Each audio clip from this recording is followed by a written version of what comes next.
Okay, let's give you guys some more practice. So given this quadratic here, you should be able to roughly sketch this graph. So when x is small, it wants to do this. So this here is like a straight line with an intercept of 2 and a gradient of -7. So a gradient of -7, -7, is quite steep. So you would guess something like this. Now when x is big, it wants to do the x squared. So you would have to guess it to be something like this. Okay. Now I want you to work out this point, and this point here. Okay. So press pause and have a go. Okay. So to do this here, well we only want the coefficient of x squared to be 1. So let's take the 3 out as a factor. So rewrite this as y equals 3 squared bracket x squared minus 7 over 3x plus 2 over 3. Okay. So when you multiply this out like this times this times this, and this times this, it will give you exactly what's up here. So we know that this whole thing here is the same as this whole thing here, but just written differently. Okay. The next step is to do that hard move. This next move is a lot of you will get confused by this next move. This is a hard part really. This will be, hang on, x, and then I'm going to need half of this here. Hang on, x minus 7 over 6, and then square, and then minus the rubbish immediately, which will be 49 over 36, and then take this thing down. Okay. Plus 2 over 3, and then close it off. You see, this bit here is a bit that you guys will probably get stuck on, because this is a confusing bit here. Okay. Well, anyway, so now so now it's just a matter of tidying this thing up here. Okay, 2 fractions here. So let's merge them together. Well, in order to merge them, the 2 denominators have to be the same here. So let's times top and bottom here by 12. Okay, then the 2 denominators will be the same. So this will be y equals 3 this x minus 7 over 6 squared minus 49 plus, well, now 2 times 12 will be 24.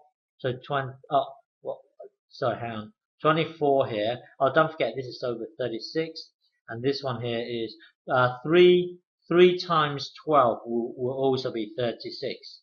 So now the 2 denominators are the same. We can merge them.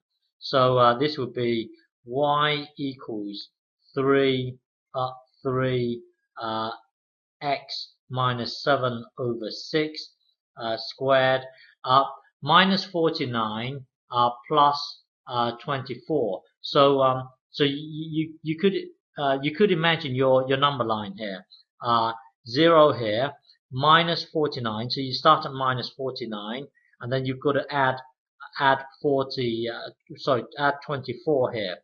So this would be it would still be in the negative realm. So it would be, hang on, 25 minus 25.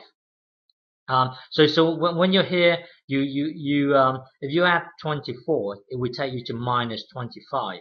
Okay. So the answer here is minus 25 over 36, and then this is your key stage here. This stage here is very important here. Now, if you want to find out the 2 points here, then put 0 into the y.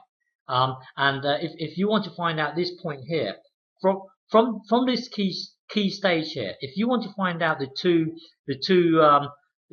you want to find out these 2 points here, you have to put 0 into the y.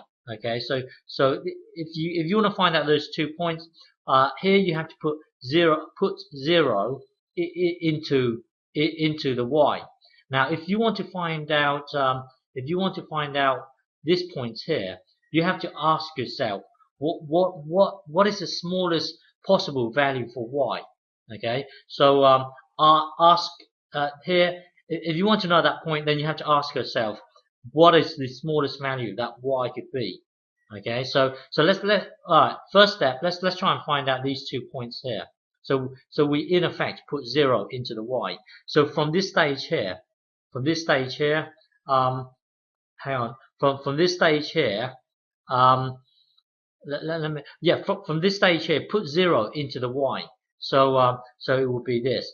Put 0 into the y, so it would be this, 3, this, and then hang on, and then x, hang on, just, yeah, so this here, and then take away 25 over 36, and then now divide both sides by 3, just to get rid of this. Divide, inside your mind, divide both sides by 3. 0 divided by 3 is still 0. So it's this, x minus 7 over 6 squared minus 25 over 36, and then add this fraction to both sides. So add 25 over 36 equals x minus 7 over 6 squared. Now square root both sides. So this would be well, remember that there are 2 solutions, positive and negative. Root 25 over 36 here. This will be x minus 7 over 6, and then add this block to both sides. So it will be 7 over 6 plus or minus root 25 over 36 equals x. So x would be this. Okay, so you've got those two points now. Now jump to this. Well now we need to find out this point now. This point here would be when this thing here at your key stage. Ask yourself what is the smallest possible value that y could be. Well, in order to answer this question, look at this here. Even though you got a 3 here, concentrate on making this the smallest that it could be, the smallest possible value that it could be. Now, if you just look at this bit here and ask yourself, what is the smallest value that this thing here could be? Well, if you make this to be the smallest, then the whole thing will be the smallest. Now, if you make this thing the smallest, then the whole thing will be at its smallest. Okay, so I know this bit is really confusing, but that's just the way it is. Okay, so now if the thing is, if I make this to be 0, then I know that would be the smallest value that y could be. So at this stage here, I'm just going to concentrate on making this 0. Okay, so when this is 0 here, this whole thing here disappears. Okay, so I will have so y will be 3 times. Now if this whole thing here disappears, if you make that 0, then it will be minus 25 over 36. Okay, now you still got it times a 3, so this will be minus 75 over 36. So this thing here will be will be minus 75 over 36. Okay, and the x value of this thing, well, if the thing is, if you put 7 over 6 into the x, then this whole thing here will be 0.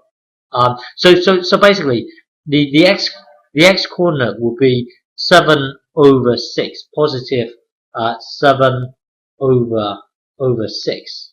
Okay, and the coordinates of this point here will be something 0, because the y coordinate at this point will be 0. Remember, this point here is what we worked out down here. 7 over 6 minus hang on. So this point here will be 7 over 6 minus root what? Hang on. Root 25 over 36. Root 25 over 36. Okay, and then this point here will be 7. This point here will be 7 over 6 plus root 25 over 36, comma 0. Okay, because the up and down of this point here will also be 0. Okay, so you've identified the exact location of the three vital points. Okay.